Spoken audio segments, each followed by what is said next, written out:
concerned about the way Canada's efforts were portrayed at that hearing, that Homeland Security hearing today? I haven't heard the reports. Je ne sais pas. Je n'ai pas eu de nouvelles, mais j'ai entendu le président du comité qui dit que les Américains vont peut-être tirer des leçons de notre système. Il y a beaucoup de témoignages qui ont été faits, des preuves ont été données, des preuves épeurantes aux citoyens américains quant au risque que les réfugiés syriens peuvent poser à leur sécurité. Ce n'étaient pas des représentants du gouvernement canadien qui donnaient des témoignages, mais d'autres personnes. Alors, par exemple, que pensent vos représentants? Gary Baird a donné les faits sur le système.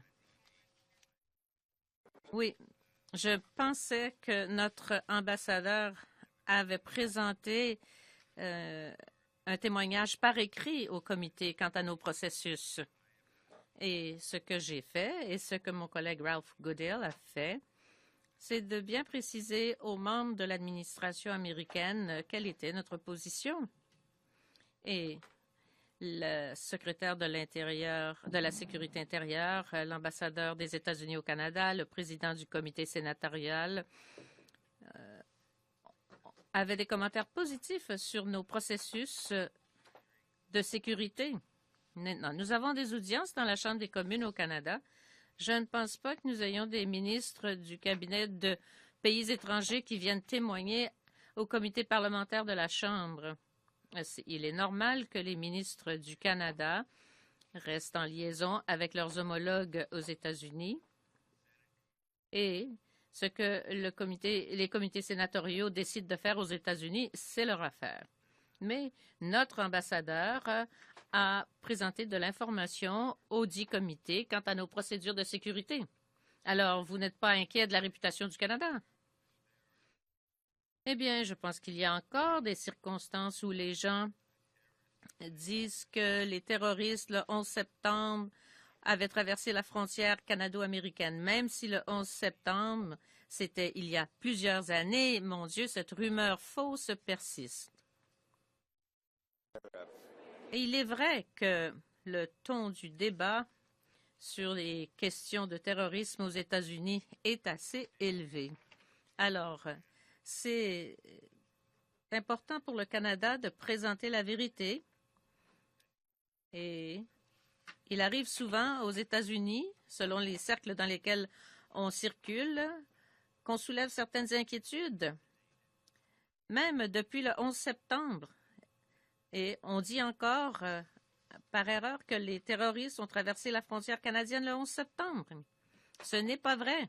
Et je pense qu'on a réussi à convaincre l'administration américaine que nos procédures de sécurité sont tout à fait correctes. Et s'il y a une audience politique aux États-Unis, le gouvernement du Canada ne peut rien contrôler ce qu'il s'y dit. Mais évidemment que nous sommes préoccupés parce que la réputation du Canada aux États-Unis comme ailleurs dans le monde est importante.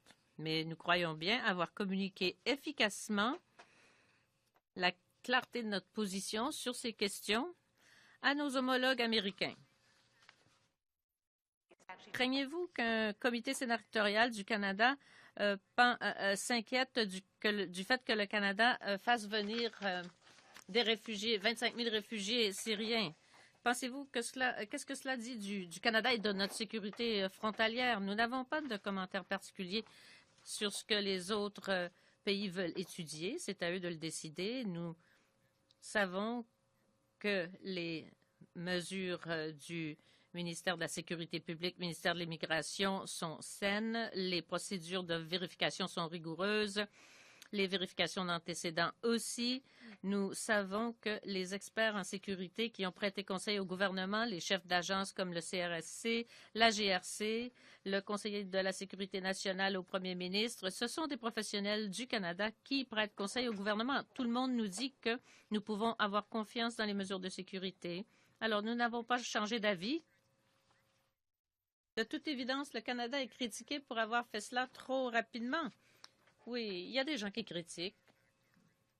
D'ailleurs, notre ambassadeur aux États-Unis, Gary Dewar, a remis une lettre au Sénat qui décrit pleinement le processus, le fait que nous identifions les réfugiés potentiels en même temps que l'UNHCR.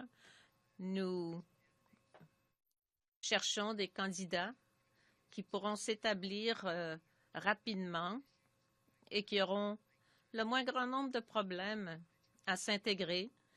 Chaque personne fait l'objet d'un processus de vérification rigoureux effectué par les meilleurs professionnels qui ont été formés pour faire cela par le SCRS, la GRC et l'Agence de services frontaliers.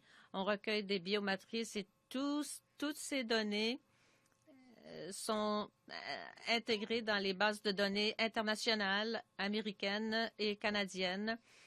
Et on cherche toutes sortes de signaux d'alerte à notre sécurité constamment, à toutes les étapes. L'IRCC assure la supervision comme les services frontaliers, la GRC, le CSRC, la Défense nationale. Il y a des vérifications de sécurité à toutes les étapes du processus.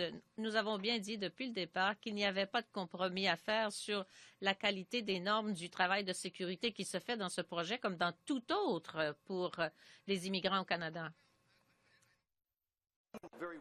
J'ai remarqué un commentaire qui a été fait par le président du comité, un républicain, qui a dit clairement qu'il trouvait que la démarche des Canadiens à l'endroit des réfugiés est tout à fait pleine de bon sens et qu'il y avait des leçons à tirer de ces processus.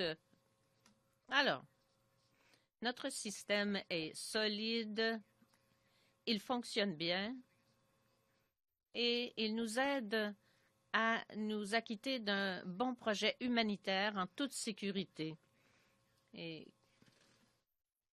nous sommes toujours heureux de parler de notre système canadien parce qu'il fonctionne. Et en fin de compte, les Canadiens pourront être très fiers de ce qu'on a accompli ensemble. Que pensez-vous des préoccupations au sujet de la sécurité des Américains? Je sais que l'audience se passe ce matin, alors je vais essayer de voir quelles sont les questions qui sont posées au juge. Je pense qu'il est assez révélateur que nos alliés du Sud se posent des questions en matière de sécurité. Le gouvernement ne devrait pas balayer du revers de la main toutes ces préoccupations. Il faut y donner suite et je serai heureux d'en parler une fois que j'aurai entendu les conclusions de l'audience. D'avis que le gouvernement canadien aurait dû aller nous défendre au Sénat américain. Qu'est-ce que vous pensez de ce dossier? Moi, je pense que les conservateurs ont de leçons à donner à absolument personne. Je pense que c'est une bonne chose que le gouvernement a procédé avec l'arrivée d'un nombre impressionnant de réfugiés syriens, même s'ils ont raté leur cible. Moi, je me souviens en campagne électorale, ils avaient dit que nous, on était chiche avec 10 000 avant la fin de l'année. Ils avaient promis 25 000. On a vu ce que ça a donné. Mais ça, c'est une partie de l'histoire. La réalité, c'est que c'est la pire crise humanitaire depuis la Deuxième Guerre mondiale. Et je suis fier que le Canada commence maintenant à jouer un rôle approprié pour accueillir et s'occuper des gens qui sont dans une détresse inimaginable. Est-ce que c'est préoccupant que les Américains pensent qu'on va faire venir, je paraphrase, d'autres terroristes qui vont traverser la frontière foreuse? Vous savez, ce sont des arguments qu'on a entendus. Je me souviens dans la foulée du 11 septembre, il y avait des politiciens américains qui affirmaient dur comme fer que c'était des gens en provenance du Canada. Ils ont vite compris que ce n'était pas le cas. Le Canada est tout à fait capable de travailler avec son partenaire aux États-Unis pour veiller à ce que la frontière soit étanche, mais surtout de veiller à ce que les gens que nous avons choisis sont des gens dignes de confiance et qui ne pourront jamais causer de problème. Moi, j'ai confiance. Quand je vois la GRC, les services de renseignement de sécurité et les autres agences au Canada en train de nous assurer qu'ils ont fait une sélection appropriée, et j'ai absolument rien vu à l'effet contraire. Alors, avant d'embarquer dans une campagne de peur fomentée dans un autre pays, moi, je veux regarder que le Canada est en train de faire son travail. Je suis fier qu'on soit en train d'accueillir un grand nombre de gens et de manière sécuritaire. What will Mr. Trudeau say to... Que dira M. Trudeau à Mme Notley ce soir? Je serai à la réunion. On devrait peut-être en parler après. Nous irons en Alberta pour entendre ces gens, pour leur dire qu'on comprend que c'est une période difficile dans le secteur d'énergie en Alberta et en Saskatchewan. Les conservateurs disent maintenant que tout ce que vous faites, c'est pour freiner l'industrie. les primes d'assurance-emploi, la taxe sur le carbone et ainsi de suite. Tout cela fait du mal à l'industrie et crée de l'incertitude. Mais c'est ce que disent les conservateurs, mais pas nous. Alors que dites-vous? Nous disons que ce qu'il nous faut, c'est un processus pour rehausser la confiance des Canadiens si ces projets doivent aller de l'avant. Nous avons fait une annonce détaillée là-dessus et on en a parlé partout au pays et je pense qu'on a maintenant une meilleure chance d'acheminer nos ressources vers le marché que nous en avions il y a une semaine. Il n'y a pas un seul kilomètre d'oléoduc construit au Canada depuis 2011 et jusqu'au 19 octobre 2015. C'est vraiment un record, mais c'est la réalité. Nous voulons changer le processus et on espère obtenir de meilleurs résultats. Le premier ministre en Alberta cet après-midi, que pensez-vous tirer de sa visite là-bas? Eh bien, les Albertains ont deux choses à demander au premier ministre Trudeau, c'est-à-dire un soutien clair pour les oléoducs et l'engagement à ne pas imposer de taxes sur le carbone parce qu'il paie déjà une forte taxe sur le carbone en Alberta. Ce sont là les deux choses qu'ils attendent de M. Trudeau. Seriez-vous d'accord si le gouvernement trouvait un grand projet d'infrastructure en Alberta comme la ligne verte? Est-ce que si l'Alberta était d'accord, est-ce qu'il y aurait des changements à l'assurance-emploi? Comme vous le savez, après la crise mondiale, le gouvernement a apporté des changements au système d'assurance-emploi et quand il y a une crise, le gouvernement peut bien sûr à ce moment-là accorder une plus grande souplesse. L'assurance-emploi est beaucoup plus rigoureuse et stricte en Alberta qu'ailleurs parce qu'il y avait très peu de chômage. Nous aurons peut-être la possibilité d'aider là-bas, mais là encore, c'est à court terme. C'est de l'infrastructure à court terme. Il y a 100 milliards de dollars sur la table pour l'infrastructure dans le fonds Bâtir le Canada ou Chantier Canada. Alors, j'espère pouvoir le faire le plus rapidement possible. Mais là encore, c'est à court terme, mais c'est quelque chose. Mais ce qu'il nous faut faire, il faut faire, comme M. Bernier l'a dit, penser aux questions économiques à long terme en Alberta, c'est-à-dire qu'il faut acheminer notre pétrole vers le littoral. Il faut que l'on construise des oléoducs. Alors, il faut voir ce soutien absolu pour l'infrastructure des oléoducs de la part de M. Trudeau. Et on voudrait aussi qu'il s'engage à ne pas imposer de taxes sur le carbone parce que l'Alberta a déjà une taxe très lourde et l'économie en Alberta ne peut plus en absorber. Que pensez-vous qu'il pourra faire aujourd'hui concrètement? Écoutez, il faut arrêter de dire qu'on va augmenter l'impôt des gens qui travaillent et de créer de l'incertitude dans l'industrie. Ce sont des choses faciles à faire. Et même cette motion à la Chambre des communes qu'on a eue l'autre jour. Allons donc. C'est un soutien facile qui pourrait démontrer aux investisseurs dans le pays que le gouvernement se préoccupe du secteur de l'énergie. Notre député libéral à Calgary a dit qu'il frapperait sur la table pour appuyer la création d'oléoducs dans l'industrie. Et que fait-il? Il change d'idée. Alors, ça ne peut pas être de l'incertitude idéologique, finalement. Le premier ministre doit appuyer les travailleurs de l'Alberta. Eh bien, je ne peux pas croire qu'ils insistent pour créer de l'incertitude et imposer des changements dans le processus de réglementation. J'insiste là-dessus. Ce n'est pas positif pour l'industrie du tout. Votre collègue a parlé, a dit que cela créait une opposition entre l'Ouest et l'Est. Le voyez-vous aussi? Écoutez, en Alberta, je ne pense pas qu'il y ait personne au Canada qui n'est pas inquiet pour les plus de 100 000 personnes qui n'ont plus de travail. C'est le message que j'entends dans ma circonscription. Je vis sur la côte Est, je vis à Toronto et je m'inquiète de l'Alberta parce que, voyez-vous, nous avons une économie nationale intégrée et les gens le comprennent. Je ne crois pas que ce soit l'Est contre l'Ouest.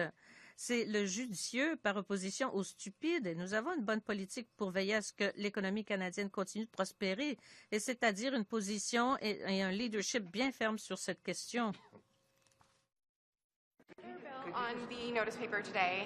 Au sujet de l'avis d'aujourd'hui où on abroge les projets de loi conservateurs qui ont été adoptés auparavant, je me demandais, est-ce que le gouvernement refera cela encore ou allez-vous présenter vos propres initiatives à la Chambre désormais? Bon, je ne suis pas d'accord avec votre description. Si on s'est engagé pendant la campagne électorale à changer ou abroger quelque chose, c'est notre décision. Nous croyons qu'il y avait certains projets de loi contre la main-d'œuvre, contre le mouvement syndical qui étaient plutôt choquants. Surtout ces lois de plusieurs centaines de pages qui n'avaient pas fait l'objet de négociations. Alors, on a dit que c'était inapproprié d'agir ainsi. Il faudrait quand même qu'on permette la tenue de négociations collectives. Alors, pour ajouter au mal commis, ils ont accordé des économies allégées. Enfin, on s'était engagé à abroger tout cela et à discuter de ces questions à la table de négociation en toute bonne foi. Alors, on peut faire deux choses maintenant. On peut abroger une série de choses qui, de notre avis, n'étaient pas dans l'intérêt des Canadiens. Et nous pouvons aussi adopter des mesures qui, à notre avis, amélioreront la vie des Canadiens et l'économie canadienne. Je sais que vous êtes très heureux que dans les prochaines semaines, nous ferons tous les deux et moi, je pense que ce sera très efficace. Il y a un autre projet de loi qui abroge les mesures conservatrices d'avant. Je me demandais ce que vous pensiez de cela. Eh bien, au sujet de l'abrogation, l'élimination des scrutins, des votes secrets, je pense que c'est bien dommage parce que tous les députés sont élus par scrutin secret. C'est ça la démocratie. Donc, que d'abroger cela et de dire que ce n'est pas démocratique, c'était plutôt étonné d'entendre cela de la bouche de M. Trudeau. Le scrutin secret permet aux membres de syndicats de dire ce qu'ils veulent dire sans se sentir intimidés. Un scrutin secret fait partie justement de la démocratie et de la bonne gouvernance dans toute organisation, y compris dans les syndicats. Alors, c'est dommage. Aujourd'hui, vous avez parlé des mesures de congé de maladie. Oui, ça aussi, c'est dommage parce que ces mesures avaient été convenues par le gouvernement et les syndicats, comme vous le savez. On se demandait vraiment comment ces dispositions sur les congés étaient utilisées ou devraient être utilisées. Bon, pour les fins pour lesquelles elles ont été conçues, et ceci coûtera aux contribuables 9 millions de dollars par année pour abroger ce texte législatif. Moi, je ne sais pas si c'était inclus dans le déficit prévu de 10 milliards, j'en doute. Alors maintenant, on voit combien nous coûtera ce gouvernement. Ça ne cesse d'augmenter. Est-ce que votre parti a déclaré la guerre aux syndicats? D'après ce qu'on entend à la période de questions, c'est du dénigrement de syndicats. Bien sûr que non. Plusieurs syndiqués font partie du Parti conservateur. Nous avons des syndiqués qui sont des députés pour le Parti conservateur. Nous nous tenons aux côtés des syndiqués. Maintenant, les deux projets de loi que le gouvernement Trudeau abroge ne sont pas dans l'intérêt des syndiqués, ils sont dans l'intérêt des patrons de syndicats. C'est une question de déterminer combien d'argent les patrons syndiqués dépensent. On veut plus de transparence, la même chose que les organismes caritatifs doivent présenter, comme les organismes de bienfaisance et les organismes sans but lucratif, mais pas les syndicats. On veut simplement moderniser la gouvernance des syndicats. Alors, c'est bien, c'est tout. Ça ne touche pas du tout aux travailleurs, aux syndiqués. Ensuite, le scrutin secret, c'est la pierre angulaire pour tout organisme qui veut faire preuve de bonne gouvernance et de démocratie. M. Trudeau aime toujours dire qu'il est pour la transparence et la reddition de comptes. Et son premier projet de loi, c'est de reculer devant la transparence pour les travailleurs syndiqués. Cela donne le mauvais ton et noircit la négociation avec les syndicats de la fonction publique. Nous avons toujours été clairs quand nous négocions de bonne foi. Nous voulons simplement moderniser les prestations pour congé de maladie de façon équitable. Comment votre proposition améliorerait-elle la vie des fonctionnaires?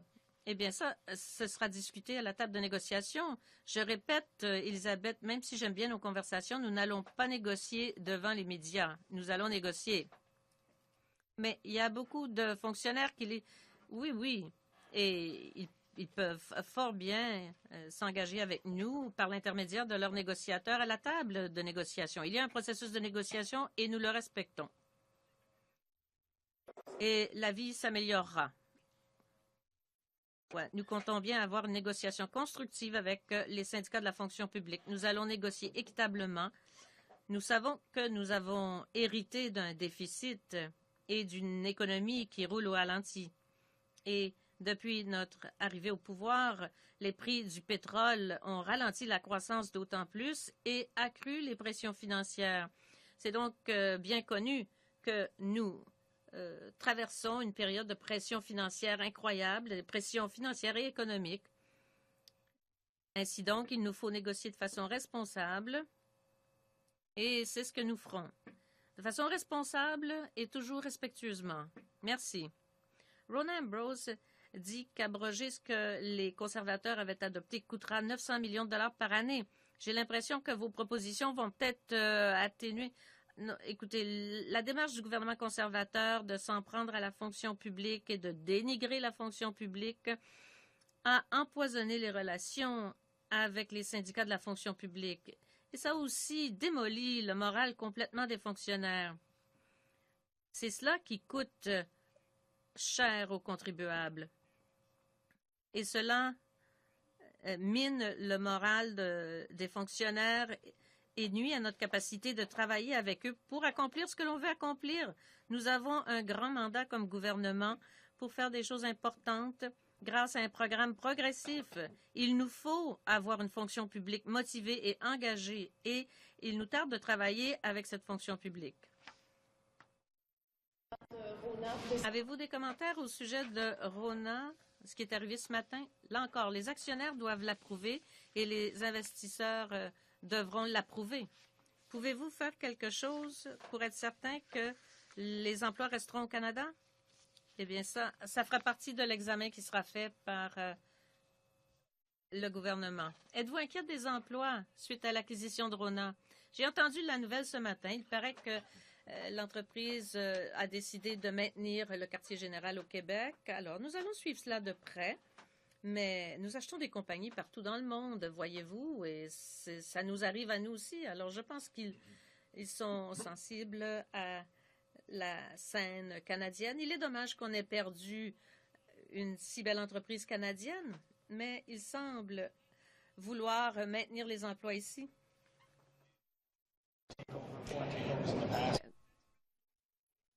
Ce n'est vraiment pas mon domaine. Je n'aime pas refiler les questions à quelqu'un d'autre, mais à vrai dire, je ne participe pas à cette discussion.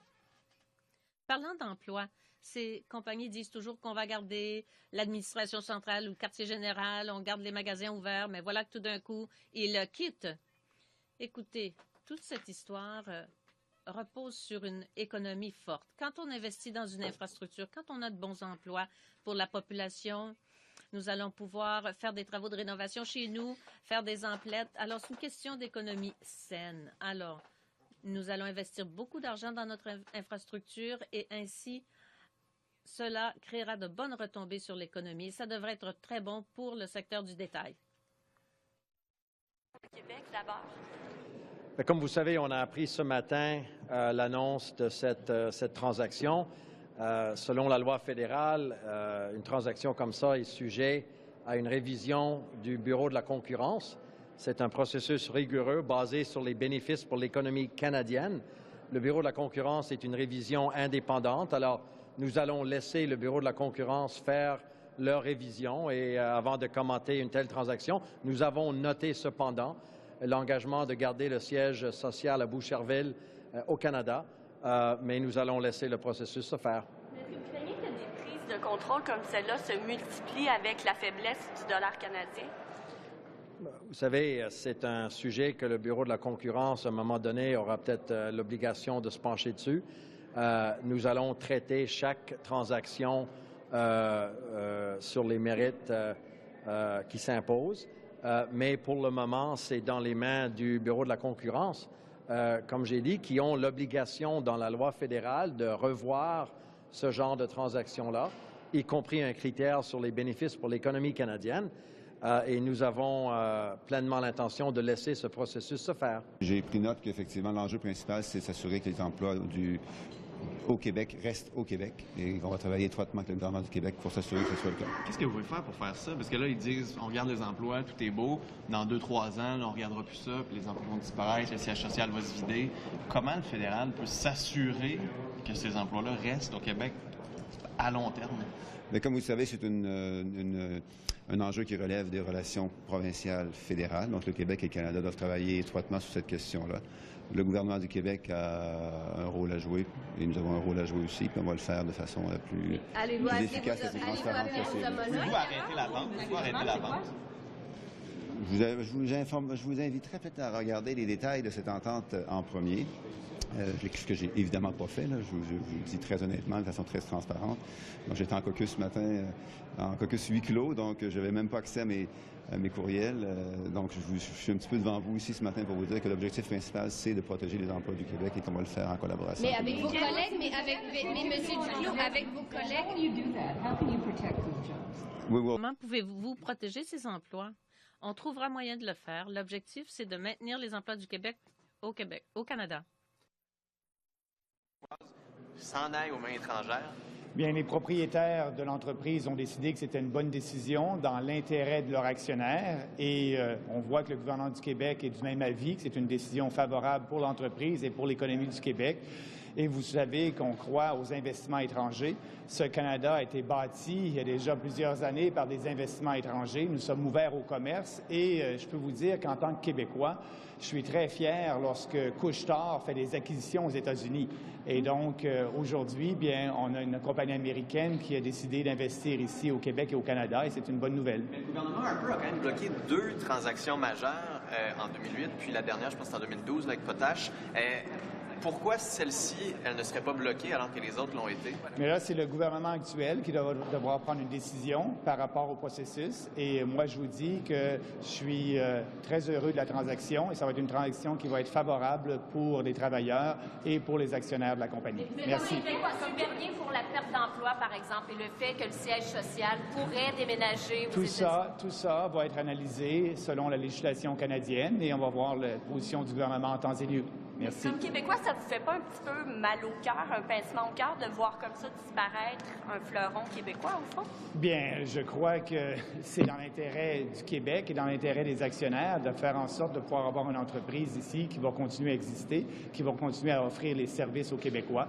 Et moi, je peux vous dire que les gens ont pris des décisions dans l'intérêt de l'entreprise et dans l'intérêt du Québec. Donc, c'est une bonne décision et on demande au gouvernement du Canada de s'assurer que le processus actuel, selon la législation, soit suivi. Merci. Ce matin, Stephen Blaney disait qu'il fallait garder les entreprises québécoises au Québec. C'est un autre discours que vous nous donnez en ce moment. Je veux juste comprendre, le Parti conservateur pense quoi? Bien, je peux vous dire que les quincailleries Rona vont demeurer au Québec. Ça va être seulement qu'un autre propriétaire, mais les quincailleries vont demeurer au Québec. Les Québécois vont continuer à avoir du service, vont pouvoir continuer à acheter leurs biens chez Rona. Ça va demeurer un service pour les Québécois et c'est une bonne nouvelle. Merci. Mais est-ce que ça vous apparaît comme une bonne ou une mauvaise nouvelle? Ça, il doit avoir obligatoirement, vu la taille de la transaction, il doit avoir une analyse pour savoir si c'est dans l'intérêt supérieur du Canada. Alors, jusqu'à présent, on a toujours vu les gouvernements approuver ces ententes-là, mais garder les conditions secrètes.